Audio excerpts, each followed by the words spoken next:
नमस्कार, बहुत बहुत स्वागत है आपका विंध्या टाइम्स में। मैं हूं आपके साथ स्वाति। अखिल भारतीय ब्राह्मण समाज युवा मोर्चा द्वारा पुलिस अधीक्षक कार्यालय पहुंचकर ज्ञापन सौंपा गया है। आपको बता दें, रायपुर करचुलियान थाना क्षेत्र के ग्राम खैरा निवासी बुजुर्ग अमरनाथ शर्मा, जो सिंचाई विभाग में नौकरी करते हैं, जिनके साथ गुरगांव बस्ती के कुछ लोग ऑटो लगाकर शराब पी रहे थे। पीड़ित के द्वारा कुछ देर इंतजार करने के बाद ऑटो रोड के किनारे करने के लिए कहा गया, जिस पर इन युवकों ने गाली गलौज करते हुए लाठी डंडे से मारपीट शुरू कर दी, जिसके बाद पीड़ित का बचाव कर अस्पताल ले जाया गया, जहां से पीड़ित को संजय गांधी अस्पताल और फिर नागपुर के लिए रेफर कर दिया गया। इसके बावजूद रायपुर करचुलियान थाना पुलिस द्वारा सामान्य धारा में मामला दर्ज किया गया है, जबकि उक्त मामले में धारा 307 के तहत मामला दर्ज करना चाहिए। वहीं ब्राह्मण समाज ने रायपुर करचुलियान पुलिस के इस कृत्य की घोर निंदा की है।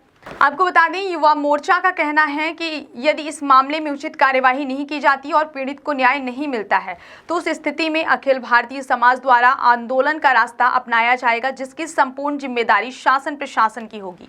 बहुत बहुत धन्यवाद।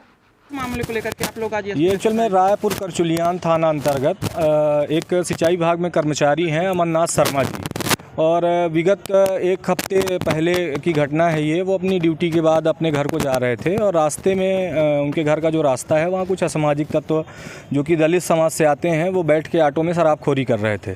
तो उन्होंने बस उनसे निवेदन किया कि आप लोग ऑटो किनारे करके और अपना साइड में जो भी करना है वो करिए, आप रास्ता हमारा छोड़ दीजिए। इसी बात को लेके उनके बीच में जो भी बातचीत हुई हो, वो 4-5 लोगों की संख्या में थे।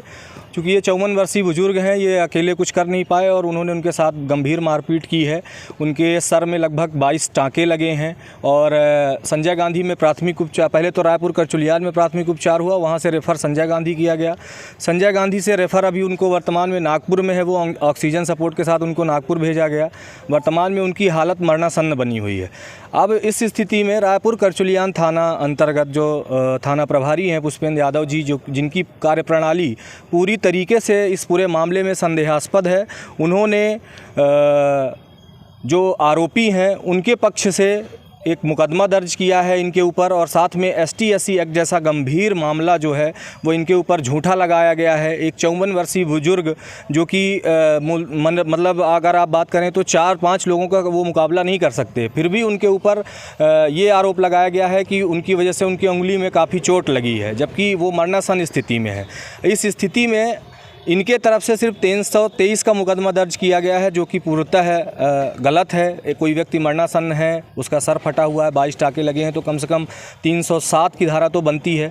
लेकिन फिर भी अभी कई दिनों से ये पूरी सोशल मीडिया में हर जगह आप लोगों ने मुखरता से इस बात को उठाया, और इसी बात को लेके अखिल भारतीय ब्राह्मण समाज के द्वारा हम सभी आज SP महोदय के पास पहुँचे थे ज्ञापन देने के लिए कि सर इसमें न्यायपूर्वक कार्रवाई की जाए, और जो कि थाना प्रभारी रायपुर करचुलियान की कार्यवाही पूरी तरह से संदेहास्पद है, तो उनको तत्काल प्रभाव से थाना प्रभारी के पद से निलंबित किया जाए।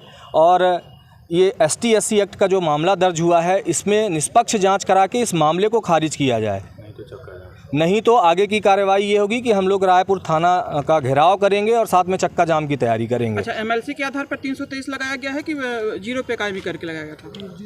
जीरो पे है, जीरो पे लगाया गया है, जीरो पे लगाया गया है। अभी कैसा स्वास्थ्य उनका?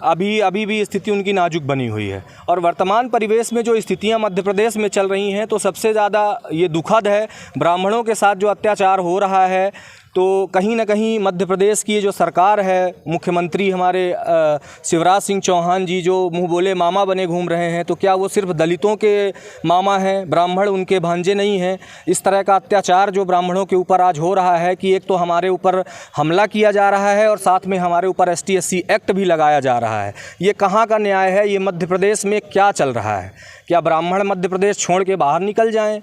इस तरह की घटनाएं क्या साबित करती हैं कि आप एक तो हमारे साथ मारपीट करोगे और फिर हमारे ऊपर ST-SC एक्ट का मुकदमा दायर करा के हमें ही उल्टा जेल भेजोगे। अच्छा, SP साहब ने क्या?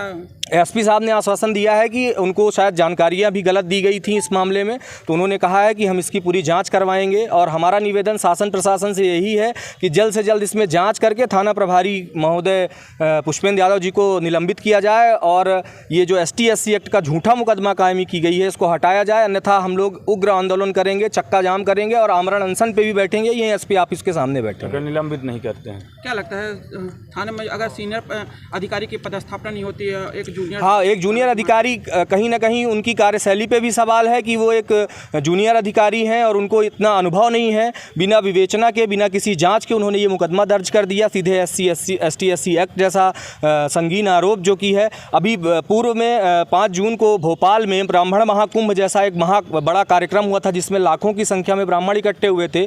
उसी मंच पे हमारे प्रदेश के मुखिया शिवराज सिंह चौहान ने ये घोषणा करी थी कि ST/SC एक्ट में बिना जांच के किसी के ऊपर रिपोर्ट दर्ज नहीं की जाएगी। लेकिन ये फिर क्यों हुआ ब्राह्मण के साथ, क्यों अत्याचार हो रहा है बराबर हर जगह? समय दिए हैं? हम मुश्किल से 3 से 4 दिन का समय दे रहे हैं। अगर 3 से 4 दिन में इसकी पूरी जांच नहीं होती है, कार्रवाई नहीं होती है, तो अगले स्टेप के लिए हम लोग तैयार हैं। अखिल भारतीय ब्राह्मण समाज यहाँ से लेकर प्रदेश स्तर तक पूरी सरकार का और पूरे पुलिस प्रशासन का विरोध करेगा। रायपुर थाने में अभी SC/ST का एक मामला आया है, वो बिना जांच के कि पीड़ित अभी मामला सब हालत में नागपुर में एडमिट है, उसके ऊपर SC/ST भी लगाया है। क्या मामला है? अभी एक ज्ञापन सौंपा गया है अखिल भारतीय ब्राह्मण समाज युवा मोर्चा द्वारा, और उनका कहना है कि एक व्यक्ति अमरनाथ शर्मा, जिनकी एज काफ़ी है और उनके साथ मारपीट की गई है और उनके ऊपर भी SC/ST का मुकदमा लगा दिया गया है। और जिसमें मैंने आश्वस्त किया है कि अगर कुछ इसमें पाया जाता है कि गलत मुकदमा हुआ है या गलत कार्रवाई हुई, तो उसमें हम प्रॉपर उसको वैधानिक प्रक्रिया में लाके और सही कार्रवाई उसमें कराएंगे। और जहाँ तक मैंने इस प्रकरण के बारे में पता किया है, तो सामने वाली जो वृद्ध हैं, इनको चोट लगी है। कुछ फोटोग्राफ्स भी आए हैं हमारे सोशल मीडिया के माध्यम से हमारे पास, और बाकी हमने जो थाने से MLC वगैरह भी हुई है उसको भी देखा है, और उसके आधार पे यदि इसमें धाराएं बढ़ाने की आवश्यकता होगी वैधानिक रूप से, तो उसको भी बढ़ाया जाएगा। और जो सामने वाली पार्टी, जो सामने वाला पक्ष है, उसके भी एक उंगली में काफ़ी चोट थी, तो उसके आधार पे SC/ST का मुकदमा इसमें कायम किया गया है। लेकिन जो सभी तथ्य अभी ज्ञापन में रखे गए हैं, उन सबको जांच में लिया जाएगा और उस आधार पर अग्रिम कार्रवाई इसमें की जाएगी। सर 3 दिन बाद वो लोग रिपोर्ट करने गए थे, जो मारपीट किए जो लोग, सर 3 दिन बाद उनकी चोट का कैसे, मतलब जब तुरंत उनको चोट लगी होगी तो उनको तुरंत रिपोर्ट करना चाहिए सर? अब ये सारी चीज़ें न्यायालय में रहता है कि 3 दिन बाद हुआ है, 2 दिन बाद, लेकिन अगर रिपोर्ट करने कोई आता है तो जनरली हम उसमें रिपोर्ट करते हैं, क्योंकि उसको चोट भी थी, MLC भी हुई है उसमें, और बाकी जो तथ्य हैं, जैसा भी पाया जाएगा, जो साक्ष्य पाए जाएंगे, उसके आधार पर अग्रिम कार्रवाई की जाएगी।